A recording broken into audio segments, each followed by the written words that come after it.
Ladies and gentlemen, we're here to talk about the end this week. The end of all that you love. Well, no, not really, not the end. We're here to talk about how to prepare just in case something does go sideways in your life and how to make sure that you make it through.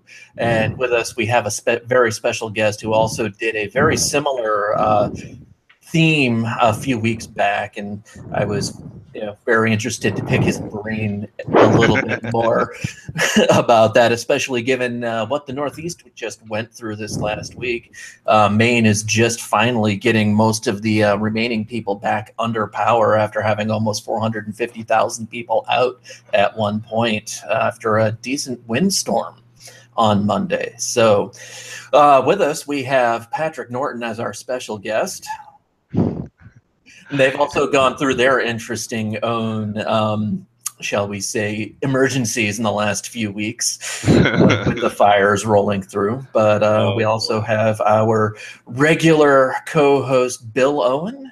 Hey, everybody. And our periodic co-host, the Mosquito. It's a lot more frequent in the not cabin season time. So, Bill, why don't you kick us off? So, everybody, we're going to... That was a really doom and gloom intro, Drew. I didn't want it to be that Whatever gloomy. do you mean? Losing all that you love in the apocalypse. If you're watching this, we're coming for you because you still have power. Let's talk about capturing cockroaches and rats to keep your protein levels up after society collapses.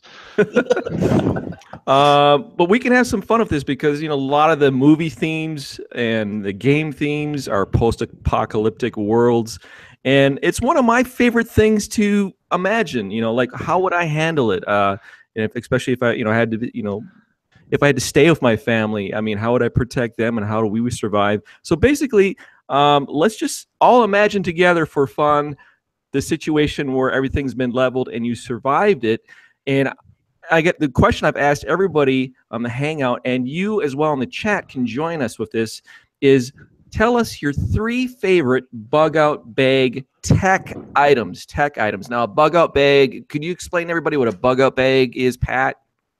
Well, in theory, there is the bag you grab. The earthquake hits, the fires are streaming down towards your home in California or Oregon or Texas or wherever the fires are going. The hurricane is coming. It's the bag. It's the sack.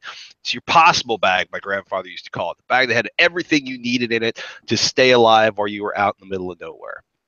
So your bug out bag, or in my case, I used to think of it as a get home bag because my scenario was usually I'm in San Francisco.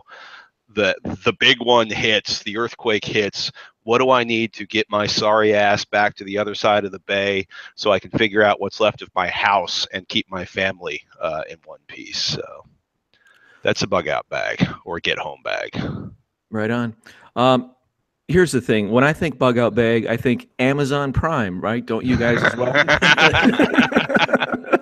I mean, I just better order it in time before the apocalypse. And I've got my list here I'm sharing. I don't know, I'm obsessed with tactical axes or hatchets lately. And because, everybody thinks, well, you got to have like a Leatherman or a Kershaw knife because you got the screwdriver and the other tools in it as well. But to me, I don't know, I think I need a hatchet, and I need to be having a hatchet on my Tomahawk. waist. You really need a tomahawk. As long as it has a hammer end on it and a bottle opener. I got one in the garage. Do you know what brand it is offhand, Pat? It's a CRKT Woods Chogan Tomahawk because I can't justify the $400 for the Tomahawk I want, which was designed by the guy who designed the CRKT hatchet. Let's see here. Ryan Johnson from RMJ Tactical designed the Tomahawks for CRKT. So is it like that one. There's one they have that's got a hammer end on the end of it, and I really want to weld like a bigger piece of steel on the hammer end of it because it's not it's more of a skinny rectangle of a hammer. That trade looks terrifying. I'd hurt myself with that. Yeah, I'm not thinking right away that I'm defense. I'm just thinking access into things, and it's got a nail pry bar on the end of it, and Yeah, that's one of the things that would be my favorite choice. And then I've just discovered these Goal Zero Nomad portable solar panels. Mm-hmm. And I'm thinking, well, why do I really need that? What am I going to power with it? And then, we're so damn attached to our phones today that there's going to be no signal to use the phone. But I suppose there's going to be some stuff you could still use on your phone, though. Would you agree with that, guys? If there's no signal, would you need your smartphone for anything during the apocalypse? I hardly use my cell phone for much anyway. So probably not. There's still a potential for GPS signals to come down. Mm-hmm. Well, the GPS signals will keep working unless there's some sort of tactical strike on the GPS satellite system. Mm-hmm. But the cell phone, I mean, it's amazing. Oh, go ahead. I was going to say, if we have one of those fun flares. Yeah, but I mean, in theory, flares only last for, X number of hours, right? But I have, I've would basically mount to off-road maps for the entire Western United States. I've got offline maps, the Navigon stuff that I use, because you can drive 15 minutes from San Francisco and be in a part of the state where there's no cell signal, and there's big chunks of the northeast of the state, and I wander in Nevada and stuff. So offline maps that'll allow you to actually keep using your navigation system even if you don't have a cell phone signal. Cell phone towers. I mean, Puerto Rico is probably like the scariest example where everything just gets mashed flat and it's going to stay flat, right? Because their electrical's out, their cell power's out. But cell phone towers are actually pretty robust, I think, in most of the country. Remarkably, we didn't lose cellular here, even though most of the grid went down. Mm-hmm. A lot of them are all on generator backup, especially for the emergency services. They're like little 2,000 kilovolt diesel generators. I've seen some of the previous some cell phone company redid all of their diesel generators on their cell towers, and we're selling the old ones, and they're pretty badass. They're like single speed diesel motors attached to a generator, and put on the list of things I want and have no justification for. You don't run for 3 days off of a gallon of diesel. Yeah. I get excited. But then that's when you got to build a compound around your facility, though, to protect yourselves with the gun turrets in each corner. Once you harness that type of independent power. The third thing I got is these Whine and Go two-way radios, and I imagine that although I could be alone, but if I'm with somebody, we will want to communicate if we're out foraging for things. Yeah. And you can wind these up, and they have a range of up to 10 miles of unobstructed areas, 3 miles in and around buildings. So definitely, whenever I think apocalyptic world, you're out foraging for things. You're always looking for things, and you're going to want to communicate with somebody, and you can just wind these up. And they've actually got good reviews, believe it or not. So they're about $108, the Whine and Go radios. So what's your 3 items, Pat? Have you thought of any yet? I'm probably thinking more short term than you are, or more temporary apocalypse. But I use Anchor batteries. I keep a big fat 20,000 milliamp Anchor Power Core battery. And they've got huge 26,800 milliamp batteries now, so that'll keep your phone going for days. If not weeks, depending on how heavily you use it. But portable power for my cell phone. I really like Black Diamond's Gizmo headlamps and a big old mess of batteries for those. I'm going to try not to blow out my lamp. But the thing I like about these is you can adjust them way down on the light level. So that'll quadruple the length of it. Because most of the time, so many of the headlamps made today, and I used to be the guy who was had the mag light under one shoulder and would be working on something.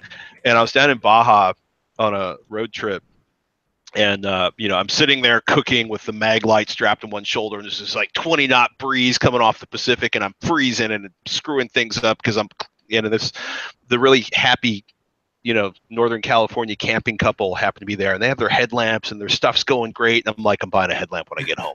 I don't care. I'm buying a headlamp. So, and but like a really good headlamp, I think is invaluable because especially around here, I find like if I was going out foraging, I'd be foraging at night probably, or just being able to get around at night. You know, I tend to not use headlamps or anything at night if I can get away with it. And there's so much reflected light around here. People don't think about how dark it gets in urban areas when the lights go out. But it's, you know, if you've ever been through a full scale power outage in an urban metropolis, it's scary as hell because when everything goes out, it gets really dark at a level like, because you can practically read a book outside at night here if it's not raining. And the only reason you can't read it when it's raining is because you don't want to ruin the book in the rain. But like, you know, there's so much reflected light here because there's so many street lights and people have their headlights on and their house lights on and their security lights on. You forget just exactly how dark it gets at night. And I'm sure where you were, man, it got super dark when the power went out. Oh yeah. But yeah, like a headlamp's a big deal for me. I would say my Leatherman skeleton tool, because that's you know, that's always on my belt, so I'll take that off the list. Wirecutter recently did a big old roundup of emergency weather radios, and they picked the Midlands ER210. So I actually have to get a new one, so I'm going to order one of those. And around here, there's mostly not so much for the weather, although it's good to know when it's about to piss down rain on you, but the just to get the emergency updates and to be able to listen to the AM radio and figure out what's going on. I think would be of a huge advantage. I've thought about that a lot because especially when we had the big fires right north of here. So for anybody who hasn't been tuned into that, there was the theory right now at this point is that the electrical lines, there's some 35 knot winds, some power lines snapped and lit a bunch of fires. And I want to say there's been 40 deaths, close to 7,500 or 8,000 structures burned, and you know, several 100,000 acres burned in an area where there has been a whole lot of fire activity. But it was you know, somebody had their chest camera on, a sheriff up there had their chest camera on, and somebody had been stranded and they had a disabled relative or a bedridden relative, and they basically found this house, found these people, and then there's this crazy ass run, and because you can just see sort of like the steering wheel hands and some of the view out of the windshield, and the end result is basically like flames blowing across this 2-lane highway. I mean, it looks like, you know, terrifying special effects from you know, whatever movie you want to pick, but it really kind of brought it home that there's not a lot of great ways. There's emergency notifications and there's the Amber system, but in this case, because there's not a really good sort of geo mapping on the phones, the local sheriff's department didn't want to be like, it's time to evacuate, because they didn't want all of the county, all of Sonoma County, to all leave their house at once and then immediately gridlock.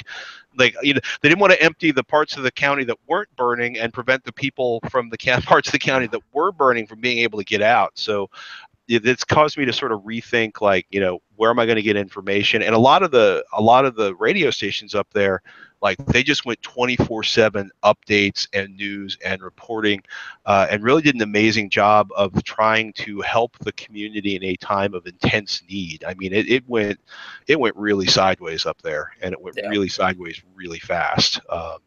And a lot of these radios, too, they'll have access to the ham channels, and the hams really get on the ball about sharing the information.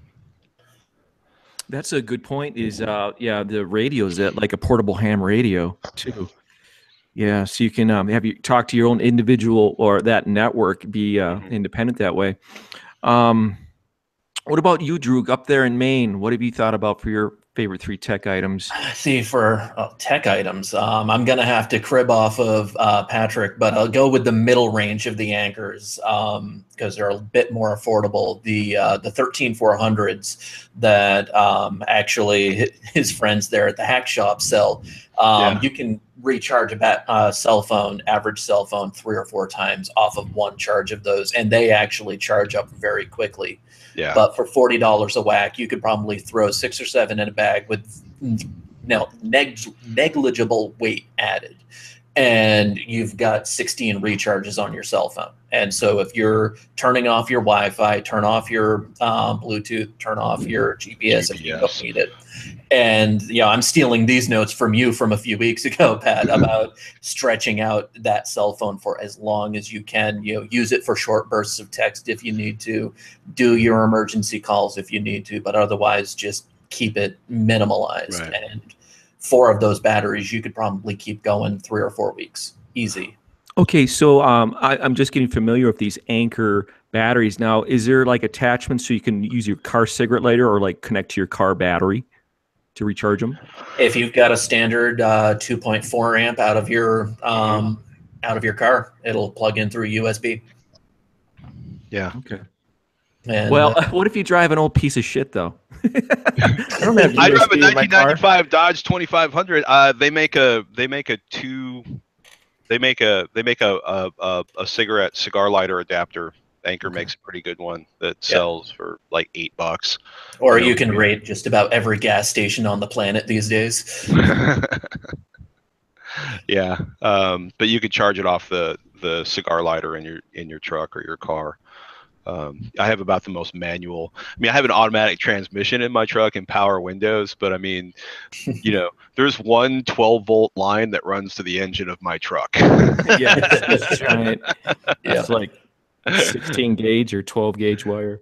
Yeah. So the next one actually is not extremely high tech. The only reason it kind of counts is because the battery type. Get a 9-volt battery and you carry a wad of steel wool. You need fire. That's the fastest way to start a fire right there. You just spark it across both terminals and you get your tinder immediately. And this works under everything except for like the drenchiest of conditions. And if you have some cotton batting that you've soaked with petroleum jelly, you can even get through that. And it's just an extremely cheap and very effective way of starting a fire in an emergency. I've never known that. That's great. This is exactly why we're doing this hangout, to learn new things. That's actually, cotton balls are awesome. Oh yeah, yes. And really the only other high-tech thing that I can think of in that kind of situation would be your cell phone itself, because it's a high concentration data. There's a lot of information that you can, bring on your cell phone. Like Patrick was saying, with maps, you can download survival guides as long as you do this beforehand. Of course, you can't assume that you're going to be able to do it in the moment. Things like that. Is people could also talk about, the different kits that you can buy that have like an emergency burner phone in them, things. And, I can kind of go back and forth on the burner phone thing only because you won't have as much information at your fingertips, but definitely a communication device of some sort. I've noticed this major influx of these bug out bags, like YouTube videos of these different guys doing GoFundMe's for these different bug out bags. It's just amazing how popular this has gotten. What do you attribute that to? See three major issues with that particular bug out bag, and that being the Remington, the handgun, and that huge ass machete. Yeah. Because you're going to get your ass shot. I mean, a machete can be incredibly useful, especially if you're in parts of the country where you have to hack through stuff. And they're not bad for I don't know. It's funny because I've met people who grew up in what I will affectionately call machete culture, and they think about machetes the way that we might think about an axe for cutting wood. It's just a tool, and everybody starts using them really, really young. But the whole bug out thing and the bug out bags, like some of the stuff in those, like they make me giggle. So I'm just like, woo! You got 3 days worth of food you spent a ton of money on. Yeah, exactly. I don't know. Like it's kind of like open carry. Like I always thought open carry was stupid. You can't do it anymore because of open carry demonstrators scared the legislature in California. so they made it illegal. But I always thought open carry was really funny because it's like, I'm going to, oh, look, there you go. There's a shotgun that's almost impossible to point at something more than 4 feet away from you. And you've got a tomahawk and a hatchet with too short of a handle. But like open carry is like funny. So I'm going to have my open carried pistol, which is legal, but I can't carry it loaded. So I'm going to have to open carry. I'm going to have to grab my pistol, insert my magazine, rack it, and then at that point, it's okay for me to shoot something, or I am capable of shooting something. So I remember thinking like open carry just was dumb. But yeah, I mean, like, you know, you've got a super cool guy knife with a serrated edge. It's going to get, you know, all gummed up. You've got an 8-inch hatchet, which is effective to do nothing other than strike somebody in the head. You've got a shotgun with a stock on it that's going to be impossible to shoot. Paracord's good.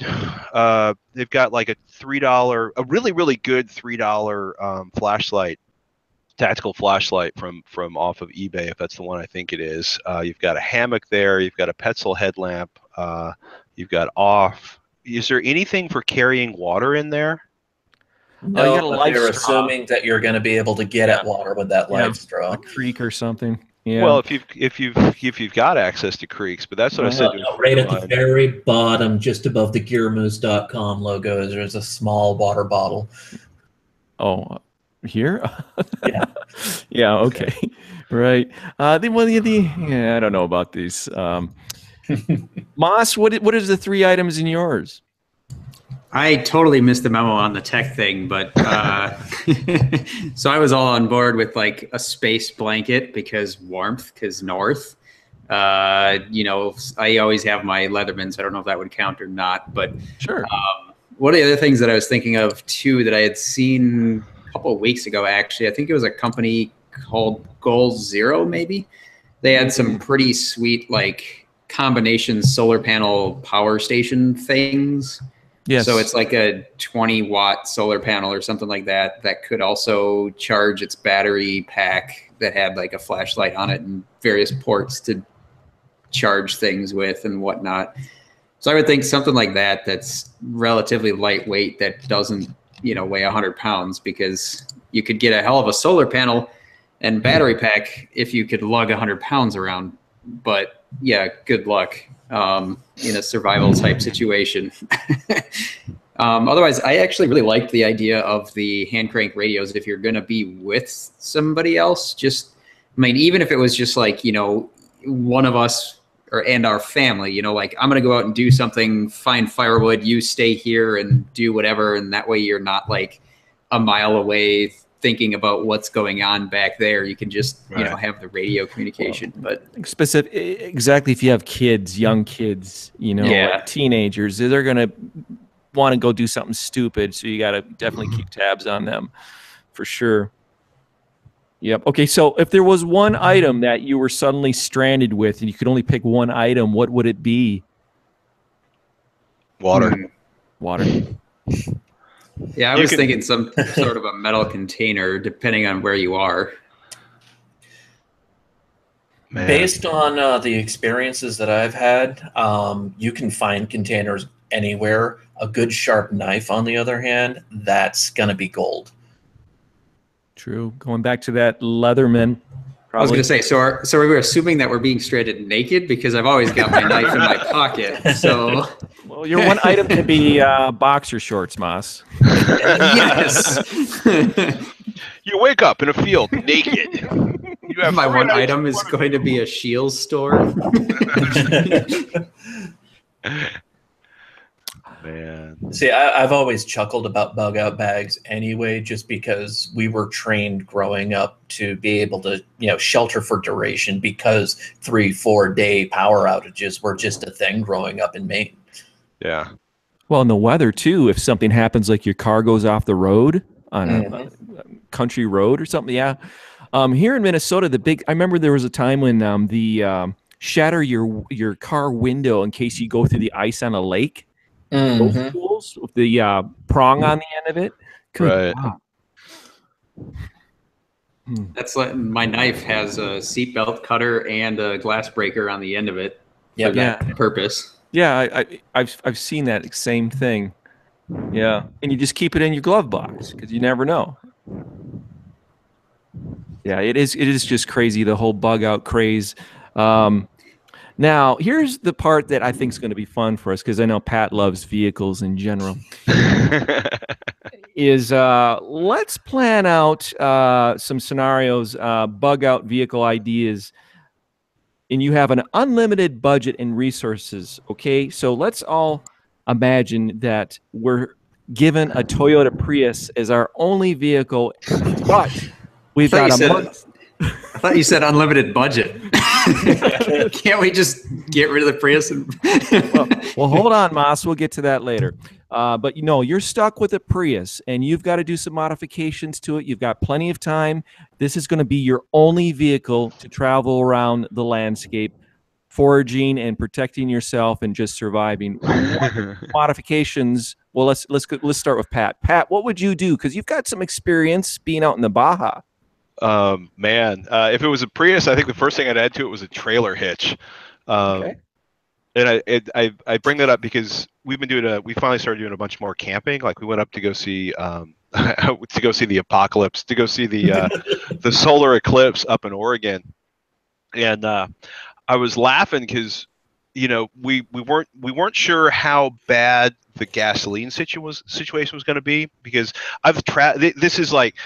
this is the section of Oregon we were up in is ranch country. There's some big towns, but mostly, we knew like a metric ton of people were going to be there, and there was a lot of concerns about whether or not there was going to be availability on gasoline and stuff. And I'm like, okay, I'm going full Baja. I'm going to have like 10 gallons of spare fuel, which is basically enough to get us back to parts of California that'd be where we knew we could fuel up again. And so we have this CRV, and it's like, I'm not going to put it in the cabin with us. And I don't want to put it in the rocket box. And so I got one of those trailer hitch racks, the shelf that goes into the trailer hitch. Yep. I've discovered that I hate those things with the fiery passion of 1,000 suns, because once you get a cooler and a couple, once you get gasoline weighs 8 pounds per gallon, 8 something pounds per gallon, or I guess water weighs 8 pounds a gallon, but let's pretend for a moment that gasoline weighs 8 pounds per gallon. So once you get like a big cooler back there and a couple of 5-gallon cans, you've got like 160 or 200 pounds worth of stuff on the back of your vehicle, plus 2 kids in the back, plus all of the other stuff. So the vehicle ended up tail heavy. And so the hitch part's scraping every time we go through something or pull in and out of it, which is just irritating as hell. And the front end of it's light, which makes for a really unpleasant driving experience. And then I started to think about in terms of fads, there's been this whole idea that's come out from Overlanding magazine in the last decade, and overlanding, which we used to call road tripping with dirt, or going 4-wheeling. But so there's been people make these incredible trailers, and I just started thinking, one, I'm not paying $7,000 for a trailer that's got a cooking area and a stove and water and stuff, but it would be super awesome for us if I built out a trailer that had the LP tank for the stove. The stove was built in, cooking stuff, an area where it can stuff all of our sleeping bags, because there's nothing just says this is a pain in the ass more than you've got your rocket box open on top of your car and you're wrestling sleeping bags into it, and or maybe it's just me projecting, but the idea of just having even if you have a trailer hitch and just a jank trailer from Harbor Freight and a spare tire,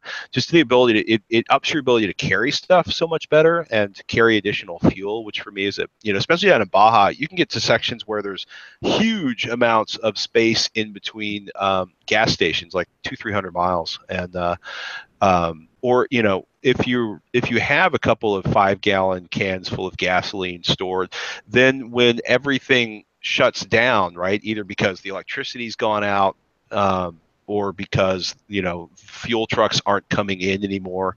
I mean, that's the wildest thing, is you look at a supermarket, you're like, there's a lot of food in this supermarket. And if you've ever been in a supermarket when a hurricane's coming up the East Coast, there is no food left in this supermarket. It's like when the ammo, I literally saw somebody buying 40 45-70 rounds. And the guy was like, "Do you have a 45-70?" The guy's like, "No, but this is the last box of ammunition you have, and I'm not coming out of here empty-handed." I'm like, well, you know. And I just remember thinking, like, really? You got like a 222 Swift? You know, and you're buying, and literally people were buying stuff just because, and you'll see people coming out of a supermarket in hurricane season when a hurricane's coming up, and they got to buy something. It's like, well, wow, you just bought a case full of air fresheners. So when your house gets ripped off its foundation and sent into the sky, it's going to smell amazing. At least if you like whatever the hell that combination of air fresheners was. So one of the things, like Bill said it before, you got to do this before the emergency hits. But like a trailer hitch and some kind of, even if it's like I want to build a cool camping trailer so that we can go in the middle of nowhere and I don't have to, like, you know, get the tray, you know, I want everything. I want to be able to, like, open up a couple doors and throw some stuff out and be good to go. But even if you don't do that, just having a trailer so you can carry extra fuel on the trailer, you can carry food supplies, you can carry extra storage, bicycles, whatever your thing is. I'm also laughing because I used to live in the East Village in New York City, and there's Cooper Union, which is like an architectural school, was in the East Village, not too far from where I lived. And some crazy student or instructor there had this Honda, and I guess they got pissed off because their Honda got broken into one too many times. So they did this sort of Mad Max industrial security routine on it. That's a really cool trailer. So they had expanded mesh steel welded over all of the windows, and they had big, you know, the kind of locks, the circular locks that they put on storefronts where it's like this big massive steel with a key thing in the bottom of it. So they put those kind of, you see them on service vans a lot to keep the stuff from inside getting stolen. So they, like, the doors each had one of those on each of the doors, and they had, you know, it was just this amazing act. Like, it was one of those moments where you look at something and, like, somebody obviously was like, nobody's ever going to break into my car ever again. And so there was about 250 pounds, 300 pounds worth of steel permanently attached to this vehicle. But, you know, you would still get, if you rolled the window down, there was still fresh air, there was still full visibility through the windshield, admittedly through a whole bunch of expanded mesh steel. And, you know, you could probably saw through the door still, but you weren't going to pry the door out. Like, you were going to have to, like, cut the lock away from the door to get the door open without taking the lock off. So that would be really fun if you're going in full apocalyptic mode. A Prius, armored Prius would just make me laugh my ass off in a really positive way.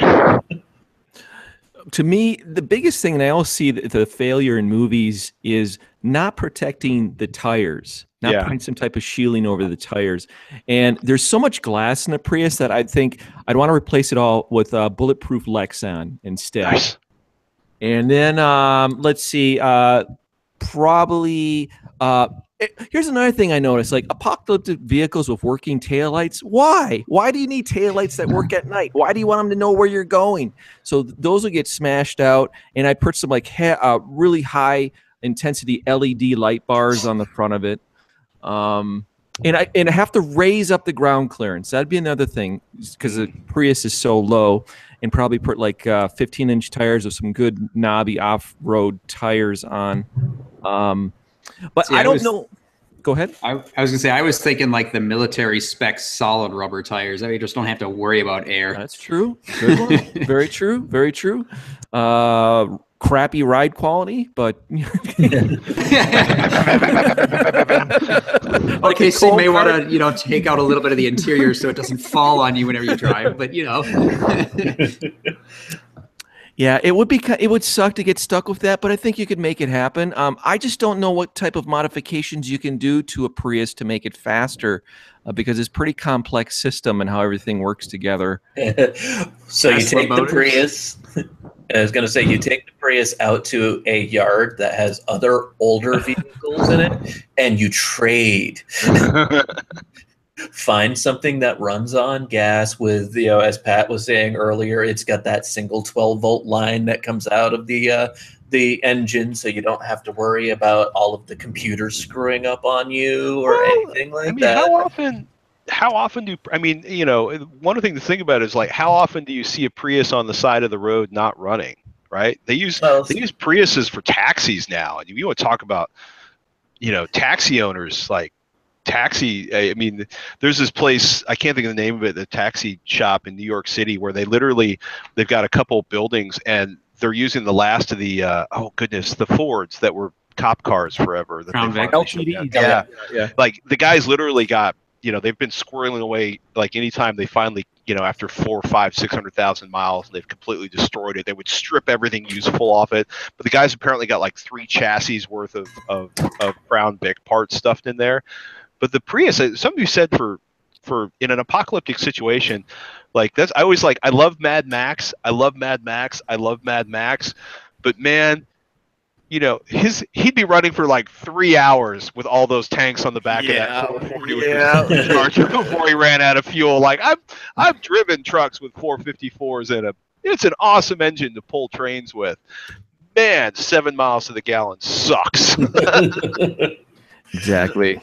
See, I've got to say, with my experience with my little Toyota Yaris, Oh, that's right. in wintertime, I've not had any problems. I've gotten stuck a grand total of twice, and that was once because they plowed the all of the crappy slush in under the street under my car, and the other time was because it was 8 inches of still falling snow, and I hit the curb as I was trying to turn around. Luckily, I was being followed within like 2 feet by a cruiser. He hit his lights, immediately came running out like, I just saw you get stuck. Let me lean on the back of your car and we'll get you out. Oh, that's awesome.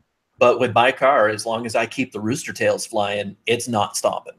And you can see it's got visibly at least 3 more inches of clearance. It's That's not true. actually more Yeah. clearance than the Prius, but it's Yeah. visibly got more clearance. So that's less shit that I'm going to get stuck up on. And the tires may be small and thin, but because I got a manual, I can feel every damn thing that's going on beneath me. And this car is a little just beast. And you've got fuel efficiency. You could probably do almost 40 mpg. I'm still getting north of 35. Yep. That's amazing. Yeah. And this is I'm pushing 130,000 on it now, and I'm still getting north of 35. Okay. Well, let's switch to how about to when you're going out foraging for supplies and things, that an ideal motorcycle situation. And I put this out on my Facebook to all my motorcycle friends for their input, and they agreed that the Kawasaki KLR is the way to go, which is an enduro bike for both on and off road. Now, Pat, being out at the Baja, you've seen these enduro race bikes. Like, what kind of mods, other than like really intense lights on them? And a lot of them, yeah. I mean, it's been a few years since I've been down at the 1000, but the ones that were still winning at that point, Team Honda kind of owned it. They had these big 650s. But the number one thing you saw done to everything down there was extended range tanks. A Cerebus or Clark or whoever, they make these like 5-gallon, 6-gallon tanks. So they're kind of like, they're tank and saddlebag kind of things, except the saddlebags are all full of fuel, which would give you a huge increase over the stock tank. A lot of times you'd see like running with, for me, like a full-size spare tire. Actually, I think a full-size spare tire would be a big thing to add to the Toyota Prius, but spare tire and the tools to change them would be a big deal for me on a motorcycle. Extended range headlamps, like you were talking before, they basically put big, 6-inch. The technology's changed so much because it's amazing how much less electricity is consumed for the amount of light that comes out compared to now the big off-road lights. Lock boxes would be cool, just so your stuff doesn't get stolen. Yeah, good one. We see a lot of people around here that are running different, like BMW 1000 dual sports, or there's this whole sort of cult out here of people that are they've bought all the accessories. But I got to say the lock boxes look really cool to keep stuff from getting stolen off of them, and having the extended range tanks, that's a big deal for me. It's a pretty bike. Yeah, and for seven grand, that's actually for 650. I was kind of expecting to be more. I haven't looked at motorcycle prices in a long time, but that's actually reasonable, I feel. So it's so versatile. I mean, you can ride this to work, or you can take it on trails on the weekends. No, and what I can say, just looking at the frame here, is that you can tell that it's heavy. I mean, it has to be heavy to handle that engine. because a 650 is not a small engine, but it's also not as big and beefy as a typical street bike is going to be. So if you're taking tighter turns, you're in much more control on this bike. And if you dump it, you're not, spending 4.5 hours leveraging that son of a bitch up on your own. The other thing too with these the smaller body bikes is the agility. You're going to be able to weave your way through things like trees a lot more easily than even a standard street bike. I just wouldn't dare take a street bike off road at all. Because I've seen too many people accidentally goose the gas and just done. Well, our good friend Twisted, remember what happened to him? Yeah, he lost partial eyesight when he got in an accident. But Moss, I know you've been waiting because you kind of put down the whole Prius thing. We'll skip on to the next one. Is what, Moss, if there's any vehicle you could have in the world as your post-apocalyptic cruising vehicle, what would it be? And it doesn't have to be on the ground necessarily either. I don't think I'd want anything that's flying because that sounds really, really expensive to try and fill up with aviation fuel. I was thinking probably something along the lines of like a Unimog, an old Mercedes Unimog, just because why not? Something that runs on diesel. Thinking diesel, I think I'd rather go diesel over regular unleaded gasoline. Just because it's probably a little bit easier to make your own in the long run if you had to try and figure out a way to make some sort of a biodiesel than trying to make your own gasoline. That's pretty badass, Moss. Unimog Mercedes. They've been around forever. Yeah. Well, and the other thing with diesel engines is as long as you have that compression ignition fuel, it doesn't necessarily only have to be diesel. You can run them off of modified cooking grease. Exactly. Kerosene. I mean, kerosene is chemically identical to diesel. It's just dyed.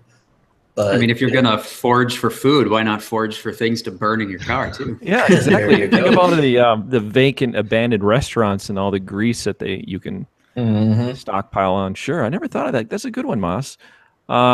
This I discovered a couple weeks ago. This company in Colorado, it's called Earth Roamer. Pat, have you ever heard of these vehicles? Yeah.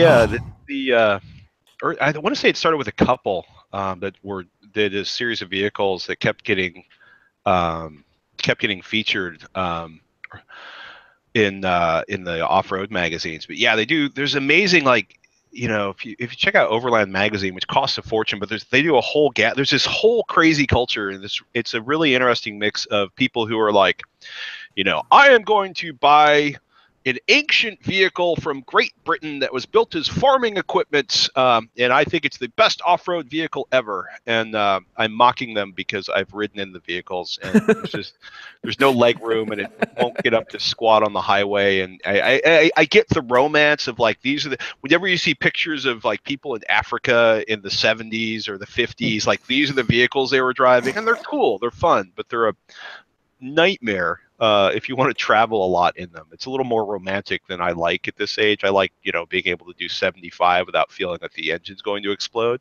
But like, there's this whole crazy collection of off-road vehicles like that where, they'll build the most badass, I mean, you saw that. That was like a leather interior and nice appointments. And I can't imagine what these cost now. $500,000. Oh, Jesus. But, and I'm not speaking as a rich guy, when you think about like the cost of like one of those like touring buses, like a big touring bus or a large like RV camper, or kind of in the same market here, but this is a vehicle you can actually take off road. Yeah. Because it has the power and ground clearance, while those other vehicles don't even have the torque. Yeah, but I mean, I can buy a used Alaskan camper for like $2,000 or $3,000. It won't be. I mean, look at that. Look at the glass tile and the incredibly tiny sink there, and the storage for your life partner's lingerie collection. I mean, they're cool. But whoever said survival had to suck? Yeah, really.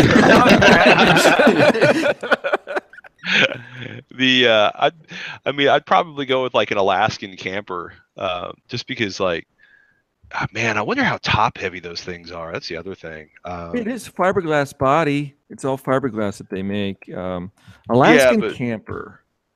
What is this Alaskan Camper? It's not so much the fiberglass as it is the granite. I was going to say the granite and the glass tile and the stainless steel appliances up near the ceiling. Alaskan Campers have been around forever. What says right here, Pinterest, Alaskan Camper. That's what you want? Well, that's not an Alaskan Camper. Here, let me. That's like the Walton's Alaskan Camper. No, that is a camper someone saw in Alaska, which is not an Alaskan Camper. This is like a dual. Is it like a dually style truck? Well, Alaskan Campers, they go on any pickup truck you've got. Oh, okay. That's an Alaskan Camper. That is a camper top made by the Alaskan Camper Company, but they do like short bed, long bed versions. They do ones but most of them they actually collapse down like that, which I think makes it much more pleasant to drive on the highway, and also does not completely destroy your fuel consumption, your mileage. There's a couple 3 companies that make really nice bed mounted campers, but I like bed mounted campers. I mean, it's amazing the suspensions they have for trucks now. Like a lot of the Baja stuff has, between kind of Baja really impacted King of the Hammers, which made a lot of the rock crawly guys kind of take notice of long travel suspension and decent shocks and stuff. But I mean, it's amazing the difference a decent suspension will make if you're going out into the wilderness to get lost. And the stuff's actually still behaves really well on the highway. I mean, if I was putting a camper like that in the back of my truck, I'd probably put an upgraded sway bar in the back end of the truck, because there's nothing quite as awesome as making a turn and feeling the 3,000 pounds in the back of the truck make it go like this. Hopefully not 3,000 pounds. I'd collapse my rear suspension with that, at least over an extended period. But it's amazing like how good the suspension stuff has gotten that's bolt on. And it's not like, the box brackets.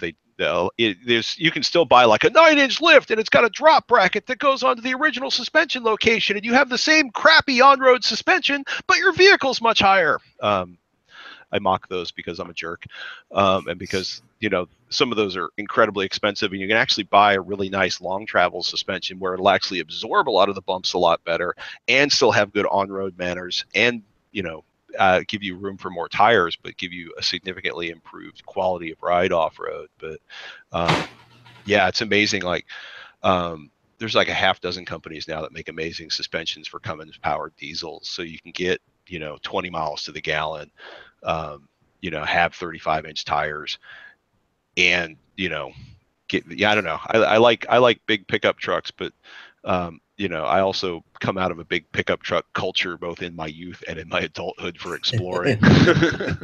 Have you chipped your Cummins? Have you chipped it? No, mine is. I don't know what that is, but I'm fascinated. I want tusks on my truck now. That's pretty badass. My Cummins is actually pre-chip. Mine has the mechanical. It's a 7100 injection pump. So I have a full-on mechanical diesel truck. It is about as bone stupid as a vehicle can get. I will say a lot of the computerized Cummins engines are really nice now, because they are much quieter, which is a big plus. My truck is loud, and it's loud because the engine is incredibly loud. But it's also like the Suburbosaurus, which is or what my wife calls the Hella-Bourbon, because the Suburban does not blend in with the giant collection of CRVs that are awash in our parking lots out here. Although we got a CRV too. It's just a big box. Yeah.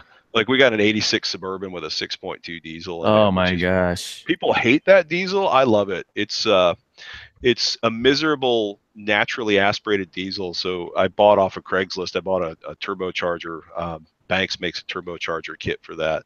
That'll get it up to 400 foot-pounds of torque. But we've gotten 20 miles to the gallon out of one of those with a diesel engine in it, with a 4-wheel drive, with me, Sarah, my mom, my stepdad, my cousin, and like 2 rocket boxes on top for all the luggage without an overdrive transmission. And we're in the process of putting a 700R4 overdrive transmission in it and a turbocharger.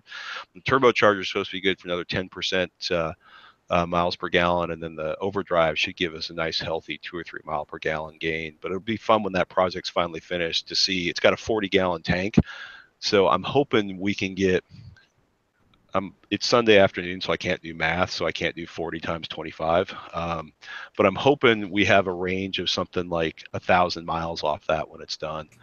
Nice. And those trucks were made from like 73 to 91.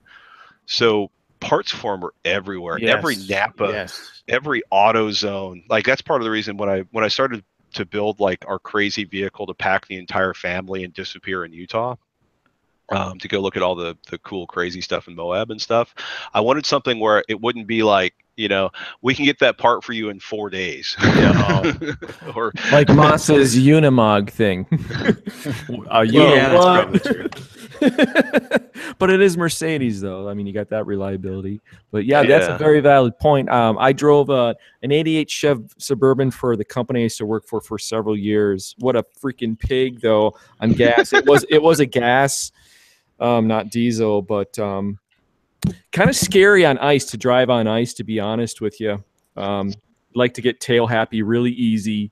Oh, you got to throw in some weight. Yeah, no, I mean, when I take when I've driven, I had to do a cross country trip in the Cummins in my big Dodge truck, and before I took off for Colorado, I bought like 80. Like not 80. I bought like literally like 300 pounds of concrete and put it all the way in the back by the tailgate and ratchet strapped it down just because I didn't want that, you know, that tail happy feeling. It's got anti-lock brakes in the back. And if you've ever had a pickup truck go sideways because you slammed on the brakes, anti-lock brakes are amazing. I mean, everything's got anti-lock brakes now, but if you grew up in the fully manual truck, anti-lock brakes are just the neatest thing ever because the front of the car is still in the front of the car when you've had a panic stop, and that just makes driving so much more fun. Oh yeah. Let me ask you this, guys: crossbow or rifle? Crossbow. You can make your own arrows. Have fun making your own bullets. I have bullet molds for my 30-30. I was gonna say gunpowder. Yeah, I got an 8-pound can of the Hodgson for those. I do need to pick up more brass. But I've got like 20,000 pounds of maple tree out there. Yeah, I don't know. Can I have a regular bow instead of a crossbow? Yeah, for sure, man. Yeah, it doesn't have to be Walking Dead crossbow style. That sounds like it needs more skill, though. And it takes more room. True. More room, so. Well, I just put a ceiling rack up there for that next to the fishing rods. I'd personally have to go with rifle just because I grew up around people who, you know, constantly refilled their own loads. And so I know how to find the equipment for it. I know how to find the materials for the recycling. That's not very difficult. The hardest part is going to be not burning your hand off when you're, you know, casting all of the lead. Let me ask you this: during the apocalypse, are bitcoins worth anything? I don't know, man. I'll let you know when my computer's done getting the next round. Okay. Well, you can melt them down to make your bolt. Oh wait. Man, there's an interesting Neil Stevenson, I want to say, in one of his books, he points out that people or families that have grown up in places where currency wasn't stable tend to be really creative in how they store their wealth. And you know, it didn't really sink into me until you know, I was talking to a friend of mine from college, and his family was Korean, and they had gone from, I want to say, Korea to somewhere to Guatemala, and then eventually to the United States. And it was an interesting idea that they had to preserve because the family was, you know, they're some of the hardest working people I have ever known. I mean, like a work ethic beyond. And Mark still, I mean, Mark had a heart attack a few weeks ago, lives out in Houston, and borrowed his friend's truck and took his paddleboard and was basically going out to places where other vehicles couldn't get and dragging people back to places where it was dry or they could get to emergency services. It's just the kind of cat he is. And you know, right after the, you know, the kind of hurricanes had subsided and the water was still high. And but the you know, Bitcoin, I can't figure out whether Bitcoin is going to be worth anything in 10 years, but the idea of having some way to preserve wealth if your government goes down, and before we're talking full apocalypse, like, okay, if you have a universal currency that's respected around the world and some way to turn it into food. At this point, all I know is like people talking about the the 10,000 Bitcoin pizza, which was the first thing that was actually purchased on Bitcoin. Mhm. Sounds So like a that's like, marketing ploy. well, it kind of was, but like there was this programmer had 10,000 Bitcoins and he traded them for a pizza. Like basically he traded them to somebody who bought a gift certificate or like called in his credit card number to this pizza. And that's officially like the first thing. And that's like Bitcoin Day or Pizza Day or whatever they call it. But Yeah. like at current value, or I don't know, what was Bitcoin up to, like, let's say 6,600 a couple days ago. So that's 10,000 times 6,600. That is a $66 million pizza.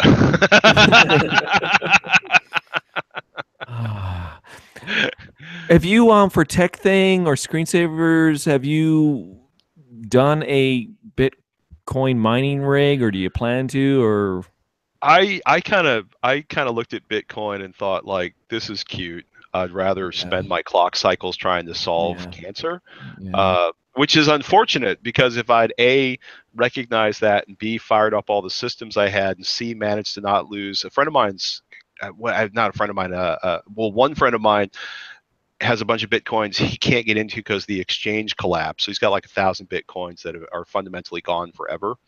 A friend of his can't remember the password to his wallet. So he's got like 30,000 in Bitcoins that he can't get access to. You know, and you know, but like the friend of mine who lost a whole bunch of Bitcoins in that exchange collapse, like he was sitting there, we were talking one day, he doesn't have any regrets because he doesn't really do regrets, but he's like, yeah, I bought a lot of hotel rooms for like a Bitcoin because there was somebody who was doing a deal where they were allowing you to convert Bitcoins into hotel rooms in Vegas and stuff. And so he's looking at, like, you know, the $200 hotel room bill that he paid a Bitcoin for, which was worth fundamentally nothing, but it was a Bitcoin. And now those Bitcoins are worth like $6,600. So long answer short, I've never done a build. I have a friend of mine who you can't really, you need ASICs now. You need dedicated hardware to mine Bitcoins. And the company that does that wants to be paid in Bitcoin. And they basically want to take your Bitcoins for this like $2,000 box. And then, you know, they will deliver the Bitcoin mining machine to you like 4 or 6 weeks later. And I know that because a friend of mine has $20,000 worth of hardware in his garage that he's using for, I want to say, Ethereum mining, which unfortunately does not convert into Bitcoins. But, you know, I think he's got like let's call it a $500 a month electrical bill because he's running 5 machines with 4 GPUs in each machine 24 hours a day at full tilt doing Ethereum mining. But I want to say he's making $3,000 a month off that. okay.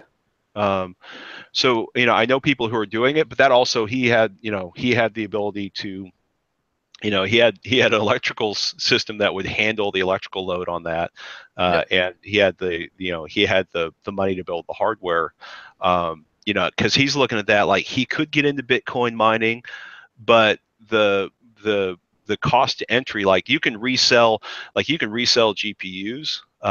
If this whole Ethereum mining thing stops making money and he's got to stop wasting money on electricity, you can't really recycle those ASIC boxes for anything other than Bitcoin mining. But you know, it's kind of funny. He can have like his, you know, he's got a route 2,000, 2,500. I think, you know, let's call it 2,300 in each Bitcoin, or to me, in each Ethereum mining machine he built, because he's got all those GPUs in each box and a pretty powerful processor. That could be the equivalent to one Bitcoining box. But I don't think anybody. I would expect right now, given the insane appreciation and value on Bitcoins, I would imagine the company that builds the Bitcoin boxes are probably pretty backed up on orders right now. But Well, yeah. People are frustrated, hobbyists just into building their own PCs, especially kids. They're frustrated with the increase in price of the graphics cards. Oh, it's irritating. Yeah, It is. We've been But talking here's about the that. thing. Go If, ahead. if they're making, if the manufacturers are making that much more, Right. can't they then use that money to develop much more efficient hardware that's cheaper? Well, the manufacturers aren't the GPU manufacturers aren't getting the extra money. The GPU manufacturers, I mean, some of them may be upgrading, but based on conversations I've had with Ryan over at PC Per, and he's written a couple articles about this, most of that additional they're building chips as fast as they can. They're building cards, and their vendors are building cards as fast as they can. They've got an MSRP on all this stuff, but when they run out, well, a lot of times what you're seeing is like vendors you've never heard of charging, $550 for a $400 GPU on Amazon, right? Because it's like, I'm building my, I mean, I got lucky. I mean, I'm irritated now because I needed to buy a new GPU so I could test an 8K monitor that Dell had. So I'm like, okay, the 1070 is the cheapest. I needed a new GPU. The 1070 is the cheapest GPU that'll do 8K, which is just the weirdest sentence I've said in like 36 hours. Because 8K monitor, it's ridiculous. It's like having 16 1080p monitors in one space, which was actually really cool. But can you tell the difference, though?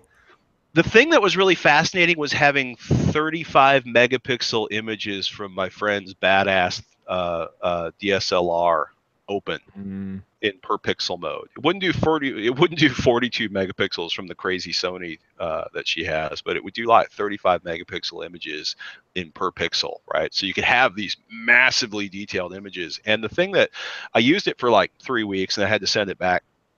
And the thing I actually missed was, you talk about the oh gosh, what does Apple call their screens? Retina?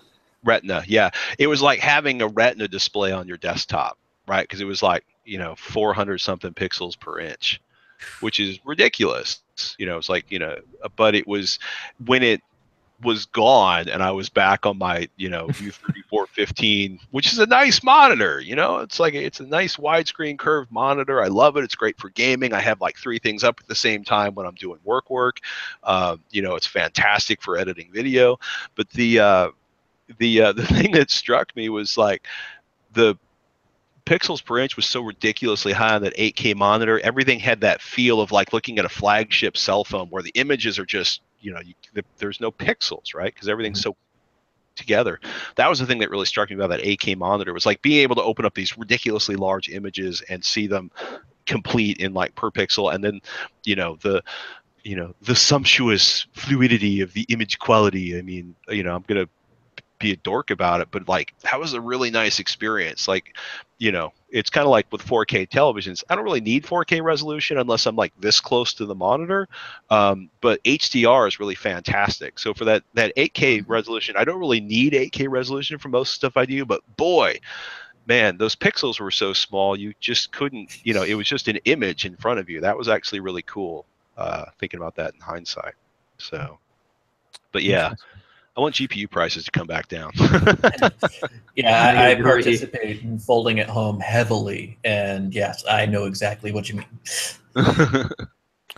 Well, this has been a great hangout.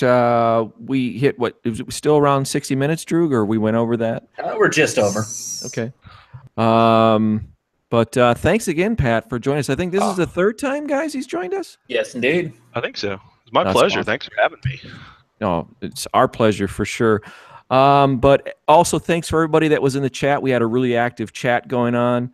And it's always good to see people interacting with one another and making friendships and stuff. There's so much stuff here. I probably missed a lot of these details, but everybody's having fun in the chat. Yeah, so where can people find you, Pat, if they're not familiar with you? Man, you can find me talking. I do a weekly show about technology. We do product reviews. We answer viewer questions. And that's at TechThing, TEKTHING.com, techthing.com. And then I do a weekly podcast, an audio-only podcast with Robert Heron, and that's all about home theaters and audio and headphones and stuff like that. And that's called AVExcel, AVExcel.com. So we obsess over the screens and the headphones and the speakers and the content. So, well, I've got a question for you as soon as we end this hangout, Pat. I'm here for you. Awesome. Cool. Guys, Moss, any last words?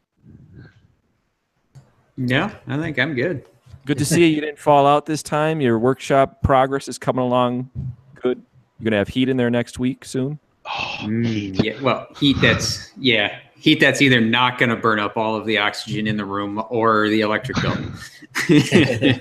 That's a big plus. You're not dead, Yes. you're not poor. Woo! Exactly. I could actually do something in the shop.